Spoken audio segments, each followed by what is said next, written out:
अस्सलाम वालेकुम नाज़रीन, मैं हूं आपकी होस्ट नादिया शेख और आप मुझे देख रहे हैं विलिंग वेज के ऑफिशियल पेज पे।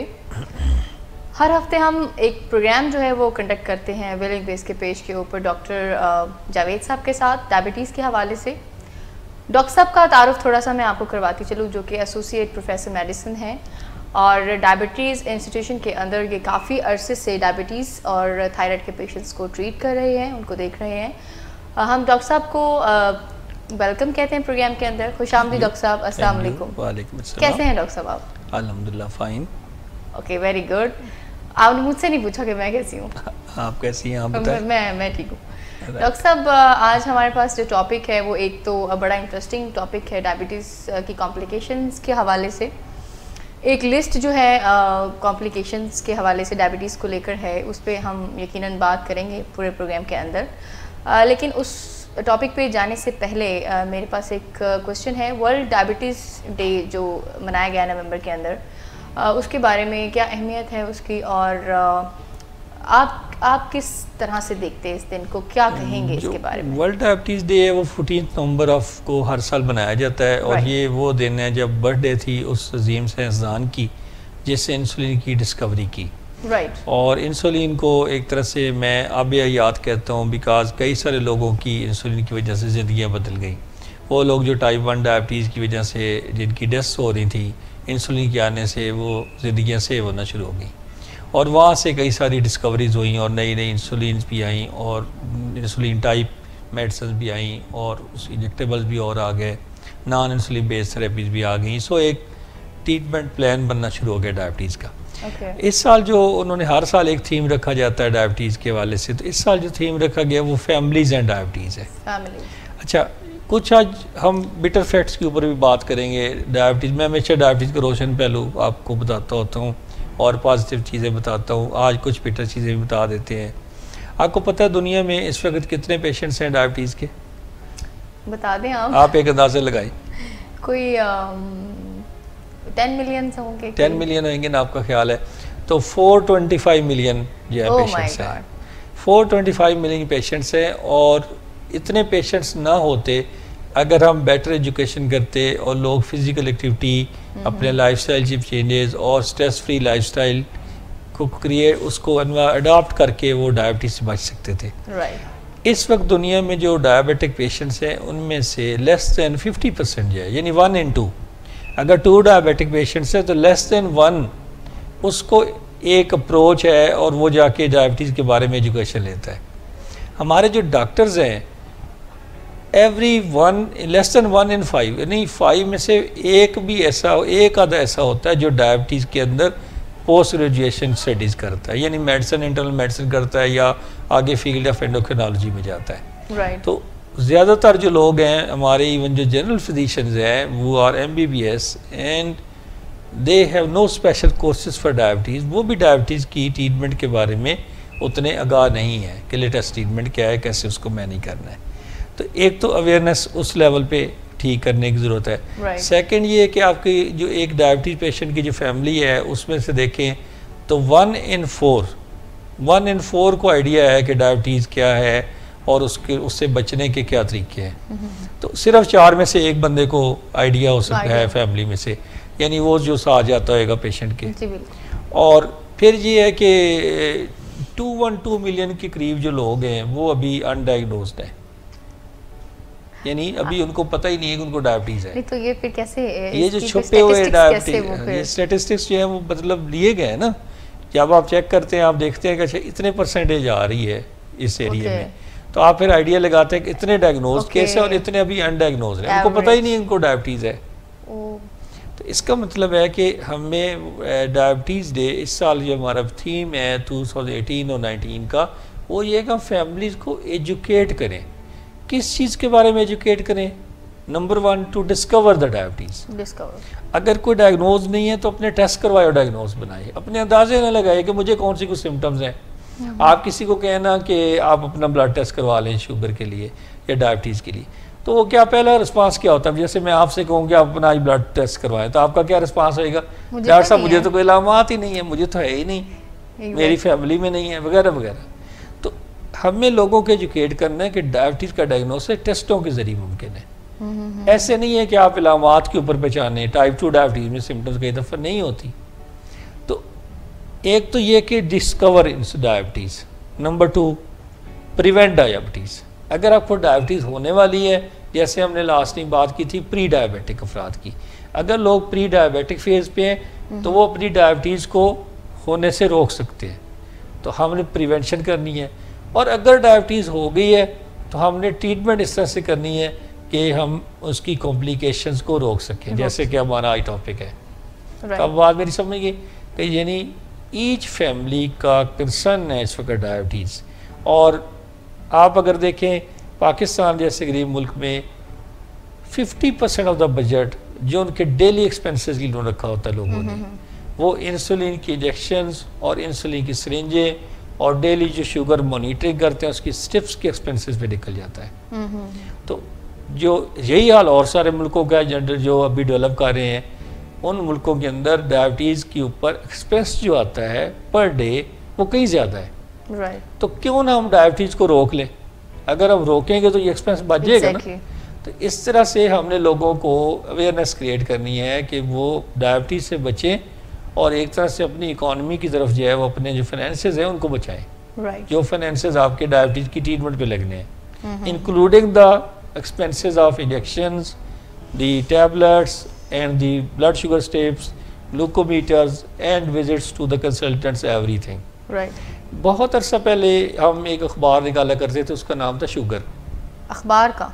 हाँ, अखबार का नाम था शुगर अखबार। आपसे पहले की बात है मुझसे तो 2001-2 की बात कर लें। नहीं सर, मैं 2001 में थी। अच्छा, तो इधर नहीं थी ना आप उस वक्त। तो कहने का मतलब है कि उस वक्त हम एक अखबार निकाला करते थे, उसका नाम था शुगर, और वो डेली हर एक मेडिकल स्टोर पे और अवेलेबल था, और वो 10 रुपीज़ में होता था। कई दफ़ा हमने ये भी इंस्ट्रक्शन दी थी कि अगर कोई ना पैसे दे सके तो उसको वैसे भी दे दीजिए, मकसद उसका आगाही का था। तो उसमें मैंने एक बात लिखी थी कि किसी ने बात की थी कि जी हम इतना एक्सपेंसिव ट्रीटमेंट है, इतनी विजिट्स एक्सपेंसिव हैं। तो मैंने एक आर्टिकल लिखा था, मैंने उसमें ये लिखा था कि क्या साइकिल चलाने पे कोई खर्चा आता है? आप बताएं। नहीं आता ना। पेट्रोल मोटरसाइकिल चलाने पे आता है, पेट्रोल लगता है। अच्छा, क्या वॉक करने पे खर्चा आता है? नहीं आता ना। अच्छा, हाँ, अगर पार्क घर से दूर हो तो फिर जाहिर है उसको वहाँ तक जाने के लिए अगर आप गाड़ी निकाल रहे हैं या बाइक पे हैं तो फिर तो नहीं, इस गली में वॉक करने का तो कोई खर्चा नहीं है। अच्छा, गली यस, वो डिपेंड। अच्छा, इसके बाद बात कर लेते हैं कि क्या चपाती और दाल जो है वो भी इतने महंगे हो गए हैं कि हम उनको महंगी चीज़ों में गिने? नहीं। अच्छा, अब आप एक बंदे के बारे में सोचें जो दिन में दाल और चपाती एक दफ़ा खा लेता है और एक दफ़ा सैलड खा लेता है, ये सब्जियां खा लेता है, और एक दफ़ा जो है वो अपनी जो नाश्ते में कोई हल्का फुल्का जो फल है वो ले लेता है बस। उसके डेली एक्सपेंसेस कट हो गए कि नहीं? अगर वो डेली चिकन खाता है, डेली मुर्गा ग़िज़ाई खाता है, डेली जाके बर्गर खाता है, और डेली जाके वो अपनी एक लीटर की बोतल भी पी छोड़ता है, बीमार होने वाली बात। हाँ, अब बात फॉलो कर गई है। सो गाड़ी पे जाता है तो पेट्रोल जलाता है, तो वो अगर वॉक करेगा तो अब ये जितने काम मैंने बताए हैं इनमें पैसों का कहीं रोल नहीं है। अगर आप ये सारा कुछ करते हैं तो आप अपनी ब्लड शुगर कैसी मैनेज करेंगे? आपके ख्याल में वो पेशेंट जो ये सारा कुछ कर रहा है उसके शुगर लेवल कैसे होंगे? बेटर होंगे ना। अपना स्ट्रेस फ्री लाइफस्टाइल अपनाएगा, वॉक करेगा, अपने आप को सेट रखेगा और साथ ही अपनी ब्लड शुगर मैनेज करेगा। अच्छा, जिसकी ब्लड शुगर मैनेज होएगी उसके डॉक्टर्स के विजिट कम हो जाएंगे जो ज़्यादा हो जाएंगे? कम हो गए, जाहिर है। क्या उसको बार बार एमरजेंसी में जाना पड़ेगा कि 575 शुगर है तो एमरजेंसी में जाके टीके लगवा रहे हैं इंसुलिन के, और एमरजेंसी एक्सपेंसेस दे रहे हैं, एमरजेंसी कंसल्टेशन दे रहे हैं, बचे तो एक्सपेंसेस बच के ना। सो diabetes makes you disciplined if you want to become disciplined। ये बेसिकली बचा, यानी कि आपका वो कहने का मतलब ये कि बिल्कुल ये लाइफस्टाइल चेंज है, से ही आती है या जाती है। अगर आप डिसिप्लिन हो जाएं तो इतना एक्सपेंसिव ट्रीटमेंट नहीं होगा फिर। एग्जैक्टली। फिर आपकी ब्लड शुगर भी कंट्रोल रहेगी, आपकी कंसल्टेंट्स की विजिट्स भी बच जाएंगी, और आपकी एमरजेंसी विजिट्स भी कम नहीं हो जाएंगी। ये सारा जो फोकस है अगले 2 सालों में वर्ल्ड डायबिटीज डे के हवाले से, उसका फोकस यही है कि फैमिलीज को एजुकेट किया जाए, उनको एजुकेट किया जाए to prevent diabetes and if there is diabetes to treat diabetes.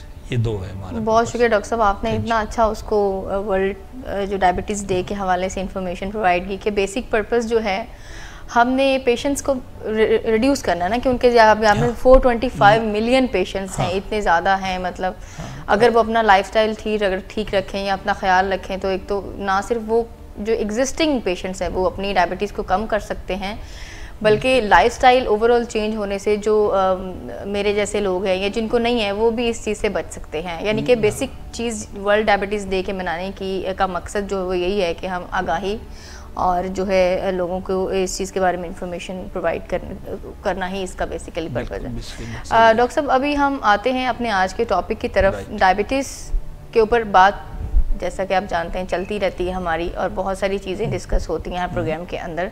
हमारे सुनने वाले भी इस्तिफ़ादा जो है वो हासिल करते हैं आपकी बड़ी कीमती इंफॉर्मेशन जो आप फराहम करते हैं। तो आज जो हमारा टॉपिक है वो है पॉसिबल कॉम्प्लिकेशंस के हवाले से, कि डायबिटीज़ के अंदर कॉम्प्लिकेशंस क्या क्या हो सकती हैं, उनको अवॉइड कैसे किया जा सकता है? बिल्कुल सही। अब डायबिटीज़ कॉम्प्लिकेशन की बात कर लेते हैं। अगर आप डायबिटिक इंस्टीट्यूट के स्ट्रक्चर पे गौर करें तो इसमें आप देखेंगे कि कॉम्प्लिकेशंस मैनेजमेंट पे के लिए कोई एक्स्ट्रा सेंटर्स नहीं बनाए गए। राइट। थीम उसके बिहाइंड यही है कि हमने लोगों को कॉम्प्लिकेशन से बचाना है। हमने कॉम्प्लिकेशन पे जाने नहीं देना, पहला थीम ये है। राइट। और मैसेज भी सब लिमिनल मैसेज यही है, हिडन मैसेज के कॉम्प्लिकेशन से बचें, अपने HbA1c को टारगेट में रखें।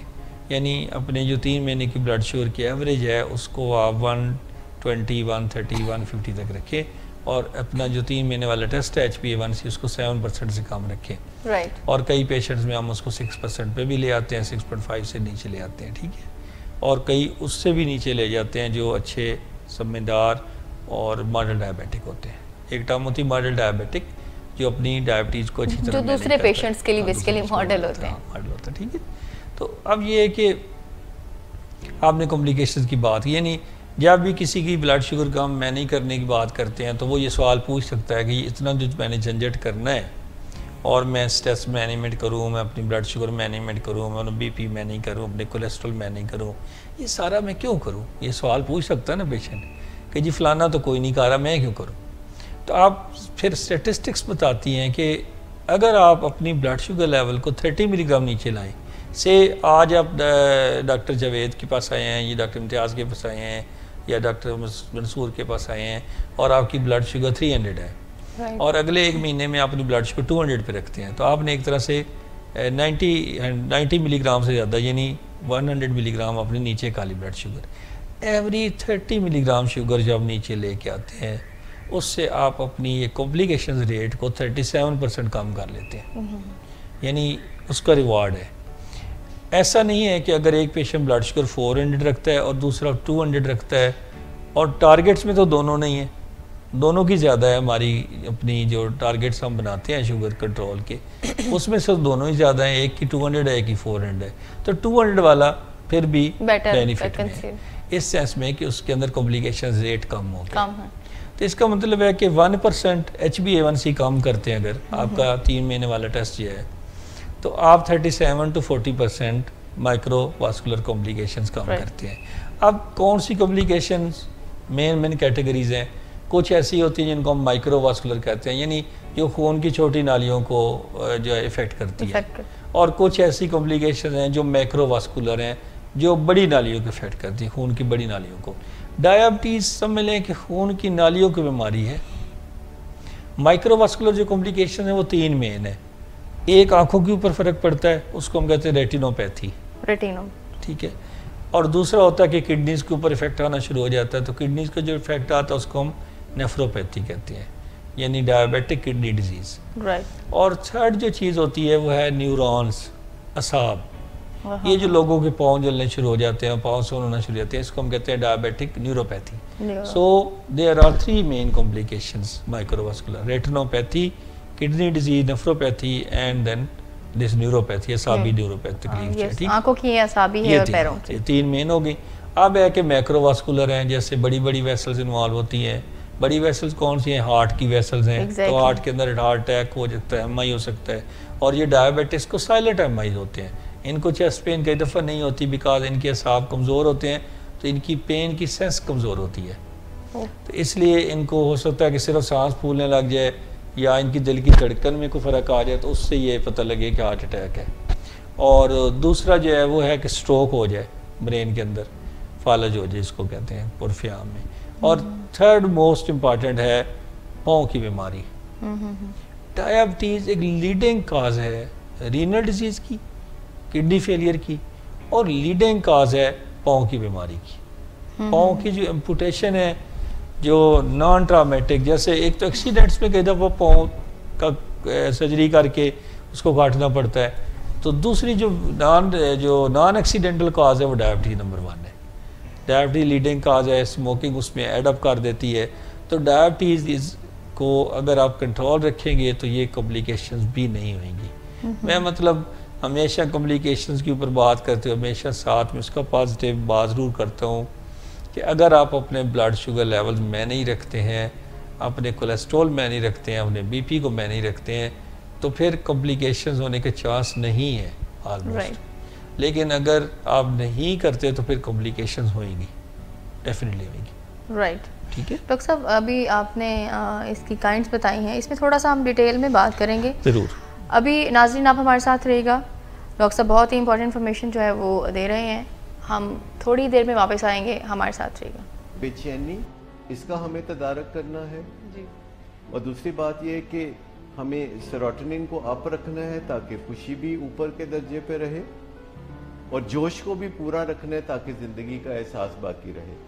और शराब चूँकि इन तीनों किस्म के लोगों की ज़रूरत को पूरा करती है, या अगर एक ही बंदे में ये तीनों मामले हों तो इसको भी वो पूरा करती है, तो जो भी इसके चक्कर में फंसता है फिर इसका गर्विदा होकर रह जाता है और फिर कोई बात वो सुनने के लिए तैयार नहीं होता। शराब पीने के बाद जिन लोगों को मसाइल होते हैं, जिनका मेटाबॉलिज्म ख़राब होता है, वो शराब पीने के फ़ौरन बाद नहीं होते, किसी को घंटा 2 घंटे बाद होते हैं, किसी को अगले दिन सुबह जाके वो होते हैं। और उनको फ़ायदा अलग से क्लियर नज़र आता है जब वो शराब पीते हैं, तो उनको वो सब फ़ायदा नज़र आता है, उनकी बेचैनी कम हो जाती है, वो खुशियाँ मनाने लगते हैं और वो लोगों से कनेक्ट करने लगते हैं, और इन्हीं मकासद के लिए लोग शराब पीते हैं। लेकिन कुछ घंटों के बाद उनके अंदर कुछ मनफी हालात पैदा होने शुरू हो जाते हैं। कुछ टॉक्सिन्स हैं जो कि उनके खून में सर्कुलेट करती हैं और उससे उनको एक कोफ्त की सी कैफियत होती है, और इस कोफ्त की कैफियत को ठीक करने के लिए फिर जो करीब तरीन हल होता है वो मज़ीद शराब का इस्तेमाल है। बेचैनी, इसका हमें तदारक करना है जी। और दूसरी बात यह है कि हमें सेरोटोनिन को अप रखना है ताकि खुशी भी ऊपर के दर्जे पे रहे, और जोश को भी पूरा रखना है ताकि ज़िंदगी का एहसास बाकी रहे। और शराब चूँकि इन तीनों किस्म के लोगों की ज़रूरत को पूरा करती है, या अगर एक ही बंदे में ये तीनों मामले हों तो इसको भी वो पूरा करती है, तो जो भी इसके चक्कर में फंसता है फिर इसका गर्विदा होकर रह जाता है और फिर कोई बात वो सुनने के लिए तैयार नहीं होता। शराब पीने के बाद जिन लोगों को मसाइल होते हैं, जिनका मेटाबॉलिज्म ख़राब होता है, वो शराब पीने के फ़ौरन बाद नहीं होते, किसी को घंटा 2 घंटे बाद होते हैं, किसी को अगले दिन सुबह जाके वो होते हैं। और उनको फ़ायदा अलग से क्लियर नज़र आता है जब वो शराब पीते हैं, तो उनको वो सब फ़ायदा नज़र आता है, उनकी बेचैनी कम हो जाती है, वो खुशियाँ मनाने लगते हैं और वो लोगों से कनेक्ट करने लगते हैं, और इन्हीं मकासद के लिए लोग शराब पीते हैं। लेकिन कुछ घंटों के बाद उनके अंदर कुछ मनफी हालात पैदा होने शुरू हो जाते हैं। कुछ टॉक्सिन्स हैं जो कि उनके खून में सर्कुलेट करती हैं और उससे उनको एक कोफ्त की सी कैफियत होती है, और इस कोफ्त की कैफियत को ठीक करने के लिए फिर जो करीब तरीन हल होता है वो मज़ीद शराब का इस्तेमाल है।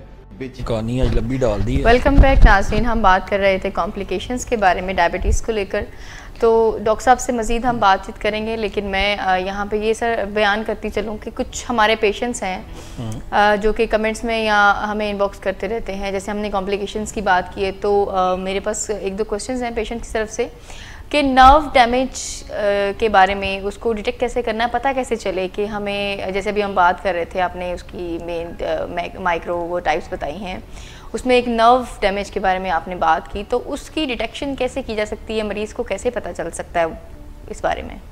मिस बहुत अच्छा क्वेश्चन है। जो आपका क्वेश्चन है रेलेवेंट है डायबिटिक न्यूरोपैथी के हवाले से, यानी असाबी ज़ियाबीतस में असाबी तकलीफ़ के बारे में बात है। ठीक है। मैं समझता हूँ कि एक तो ये है कि हर जो आप विज़िट करते हैं अपना डॉक्टर के पास, तो आपका एक मुआयना करता है जिसको हम कहते हैं कि वाइब्रेशन सेंस का मुआयना करना। वो ये चेक करते हैं डॉक्टर्स के आपकी वाइब्रेशन सेंस इफ़ेक्ट तो नहीं हो रही या कम तो नहीं हो रही, एक। दूसरा आपकी टच सेंसेशन चेक होती है, आपका फुट का मुआयना होता है, आपके हाथों का मुआयना होता है। और फिर है कि कुछ अलामात भी ऐसी हैं जो डायबिटिक न्यूरोपैथी डायग्नोसिस में हेल्प करती हैं। मसलन मरीज़ आके बता सकता है कि मेरे पाँव के तलवे जलते तो नहीं हैं, मेरे पाँव के तलवे सुन तो नहीं होते, या मेरे हाथों में झंझनाहट सी या सुन की सेंसेशंस तो नहीं आती, या ऐसा तो नहीं होता जैसे कोई पाँव हाथों पे कीड़ियाँ चल रही हों।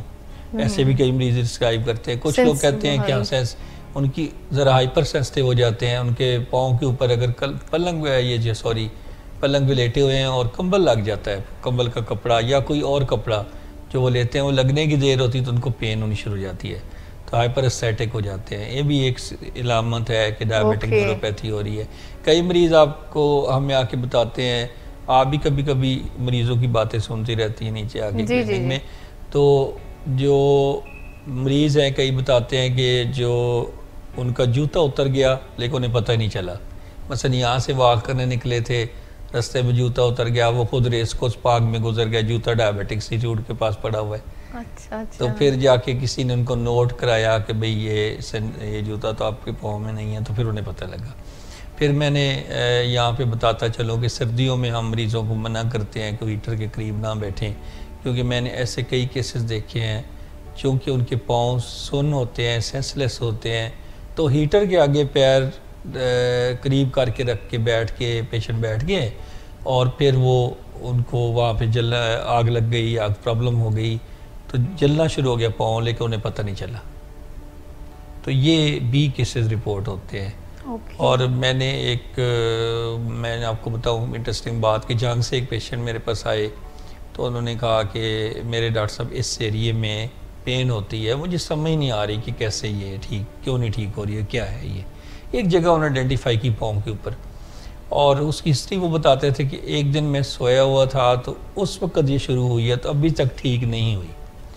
तो when we get an X-ray foot का एक्सरे हमारी टीम ने जब किया, तो वो पता चला कि एक ये जो आपने पुराने ज़माने में औरतों सुई धागे का इस्तेमाल देखा, आज भी कल भी करते होंगे बटन टांगने के लिए, तो वो एक सुई पूरी जो है मैंने उसके पैर में से एक्सरे में देखी।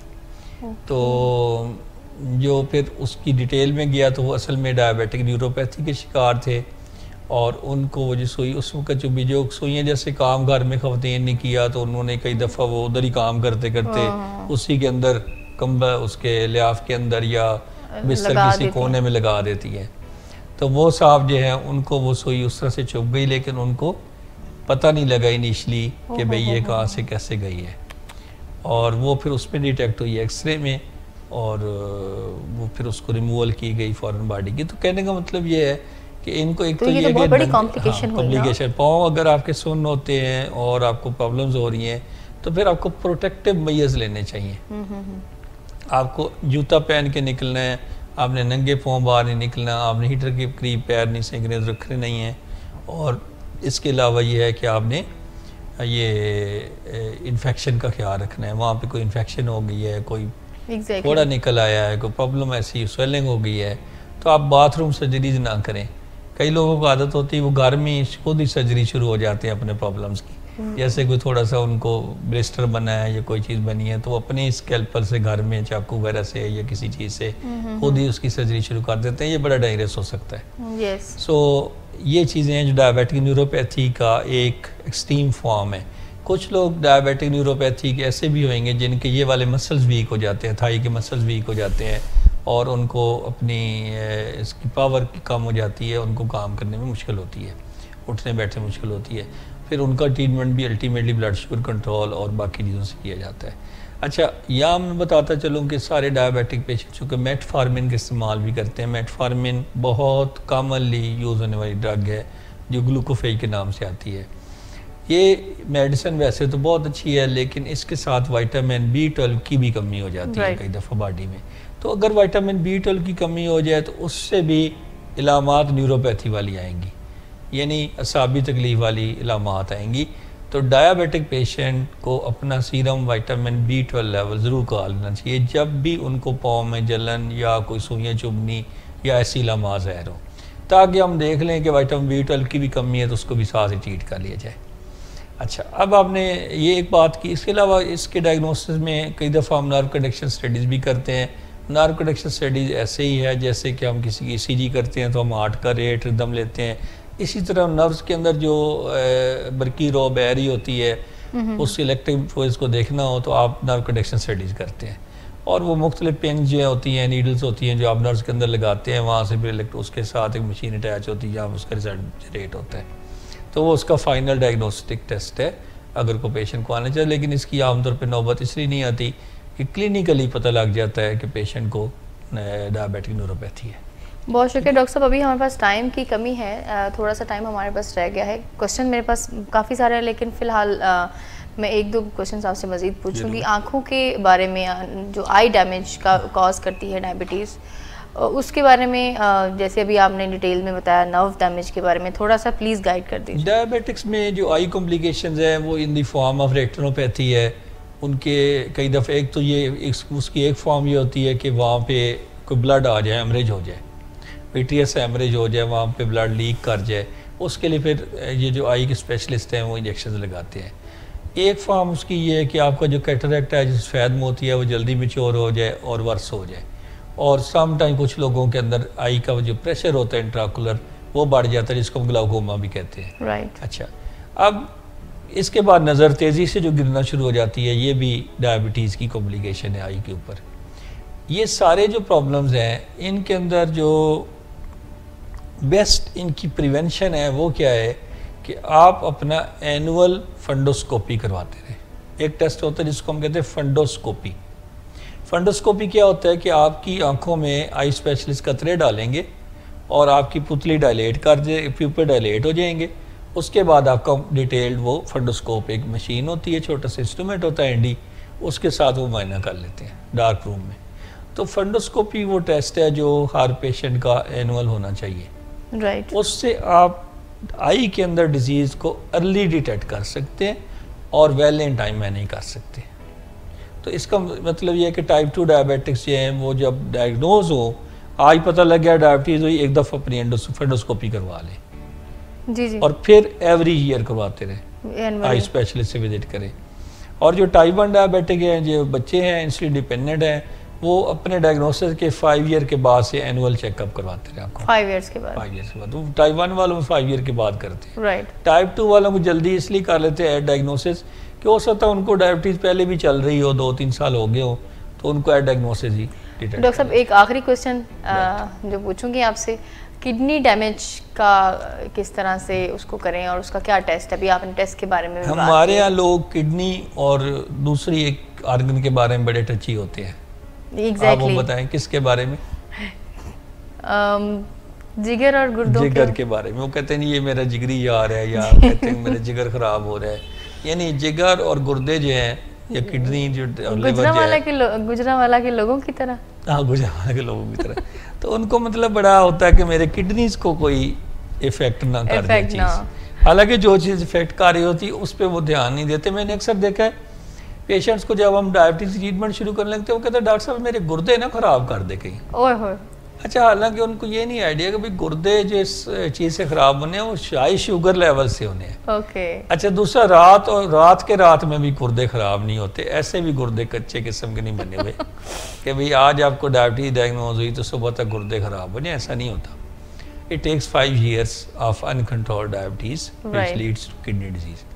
लेकिन हम बहरहाल काशिश तो रहना चाहिए हर इंसान को, और मेडिसिन में से पेन किलर जो हैं वो किडनी डिजीज़ को जल्दी ले आती हैं, और किडनी डिजीज़ खुद भी करती हैं, अमाइनोग्लाइकोसाइड्स एंटीबायोटिक्स हैं वो करती किडनी डिजीज़। तो कुछ ड्रग्स होती हैं जिनको हम नेफ्रोटॉक्सिक कहते हैं, यानी वो किडनी के लिए टॉक्सिक है। मेटल्स हैं, हैवी मेटल्स। आपने सुना है कि लोग कुश्ता जात लेते हैं और मेटल्स लेते हैं और वो कई सारे मकासद के लिए यूज़ करते हैं। एक तो बेपनाह मीठा होता है उसमें, वो भी तो खराब है ना। ये भी बात है। तो हमारे जो मतलब लोग हैं वो दाएं बाएं, असल में ना हमारे लोग दाएं बाएं से इलाज को, सुपरस्टिशियसनेस भी तो है हमारे, ये बात है, ये हमारे यहाँ बहुत ज़्यादा कॉमन है। अल्टरनेटिव ट्रीटमेंट पे जाते हैं अल्टीमेट में, वो जब सब कुछ अब आप मुझे बताएं, आपके पास मोबाइल है ना? जी है। कोई अल्टरनेटिव मोबाइल भी रखा हुआ है? एक ही होता है ना? ऐसा कोई है कभी? तो मैनेज करना मुश्किल होता है कि ओरिजिनल सैमसंग है, एक अल्टरनेटिव सैमसंग आ जाए। नहीं, एक मोबाइल की दूसरी कॉपी तो नहीं रखना चाहते नहीं, तो फिर वो ओरिजिनल एक ही रख लेना। इसी तरह एयरपोर्ट कितने हैं लाहौर में? एक है कि दो हैं? एक ही है। मुझे अभी हमने क्वेश्चन पूछा, अल्टरनेटिव एयरपोर्ट तो नहीं ना? आप कभी कहते हैं कि जी इधर एक एयरपोर्ट बनाएं और एक उसके साथ दूसरा एयरपोर्ट, देसी एयरपोर्ट बनाएं, एक एलोपैथिक बनाएं। ऐसा तो नहीं कभी हमने डिमांड किया। Right. What I am going to say is कि भाई आप जब बाकी चीज़ों में अल्टरनेटिव चीज़ें नहीं बनाते और अल्टरनेटिव चीज़ों बिलीव नहीं करते, तो ऐसा तो नहीं होता कि आप अच्छे कपड़े लें और कहेंगे नहीं इधर कोई एक देसी वर्जन भी दे दें, राइट, या होम्योपैथिक या हिकमत वाला वर्जन दे दे, ऐसा तो कोई नहीं कहता ना। तो कहने का मतलब है ट्रीटमेंट एक जैसा स्टैंडर्ड होता है, उसके ऊपर आपने चलना होता है। तो इसी तरह की बाकी चीज़ों में हम ये सारा फॉलो करते हैं कि जब इलाज की बात आती है, नहीं डॉक्टर साहब कोई दूसरा हल कर दो, तो दूसरा हल जो है उसका इंसुलिन नहीं लेनी थी, कोई और चीज़, वही और हल कर दो, उसको मिलता जुलता कुछ कर ले। तो इसलिए ये जो किडनी डिजीज़ है उसके अंदर ये चीज़ें जो बेसिकली किडनी को डैमेज करती हैं, हम इन पे गौर नहीं करते, लेकिन हम बदनाम करते हैं जो बाकी मेडिसिन हैं जो बेनिफिशियल हैं, जो ब्लड शुगर लेवल को मैनेज कर सकती हैं, उनके बारे में। फिर ये फलानी गोली ख़राब करती, मैंने सुना है फलाने, मुझे वो सुना भी कहाँ से होता है, मेरी फलाने रिश्तेदार ने बताया था, बस ये। तो हर एक ही बंदा यहाँ पे, मेरी फूफो ने बताया, हाँ फूफो ने बताया, तो सारे जो है ना वो डॉक्टर हैं और सारे समझदार हैं, क्या किया जाए। तो कहने का मतलब ये है कि किडनी डिजीज़ को अवॉइड किया जा सकता है अगर आप बेटर ग्लाइसीमिक कंट्रोल रखें, मतलब ब्लड शुगर लेवल। दूसरा आप अपने एक टेस्ट होता है उसको हम कहते हैं माइक्रो एल्ब्यूमिन यूरिया। ये वो टेस्ट है जो माइक्रो एल्ब्यूमिन यूरिया, मैं लोगों के लिए ज़रा बता दूँ, ये वो टेस्ट है जिसके ज़रिए आप किडनी की डिजीज़ को अर्ली डिटेक्ट कर सकते हैं और अर्ली डिटेक्ट करके उसको ट्रीट भी कर सकते हैं। यहाँ से आप अग्रेशन रोक सकते हैं डायबिटीज़ की, किडनी डिजीज़ कॉम्प्लिकेशंस की तरफ लीड नहीं करेगा वो। हमारे यहाँ लोग क्या करते हैं, बाहर जाते हैं, अपना यूरिया क्रिएटिनिन टेस्ट के लिए दे दिया, और अगर यूरिया क्रिएटिनिन ठीक है तो वो खुश है कि हमारा सब कुछ ठीक है, किडनी हमारे ठीक है, बड़े आगे रख देते पेपर कि जी मेरे किडनी तो ठीक है। हालांकि ये किडनी जब 65% डैमेज होता है फिर क्रिएटिनिन इफेक्ट होती है, तो वो जो 65% डैमेज होने तक का साइलेंट पीरियड है उसमें माइक्रो एल्ब्यूमिन यूरिया हो रहा होता है। ओके। तो आपको अगर कोई टेस्ट करना है first of all detection of disease के लिए, तो वो माइक्रो एल्ब्यूमिन यूरिया अपना करवाएं। उसमें प्रॉब्लम हो, go to your doctor, discuss के मैं इसके लिए क्या कर सकता हूँ। ठीक है। देयर आर सम मेडिकेशन जो इसमें हेल्प कर सकती हैं और जो किडनी डिजीज़ को प्रोग्रेशन से रोक सकती हैं, उन ट्रीटमेंट्स को हम साथ उसमें ऐड कर देते हैं। तो यहाँ पे हम बात में तो ख़त्म करता हूँ। जी बिल्कुल, अभी हमारे प्रोग्राम का टाइम भी ख़त्म हो चुका है। बहुत शुक्रिया नाज़रीन हमारे साथ रहने का, बातचीत आपने सुनी डॉक्टर साहब की। नेक्स्ट वीक सेम प्लेटफॉर्म पे सेम टाइम हम आपसे दोबारा मुलाकात करेंगे, हमारे साथ रहेगा। तब तक के लिए अल्लाह हाफ़िज़।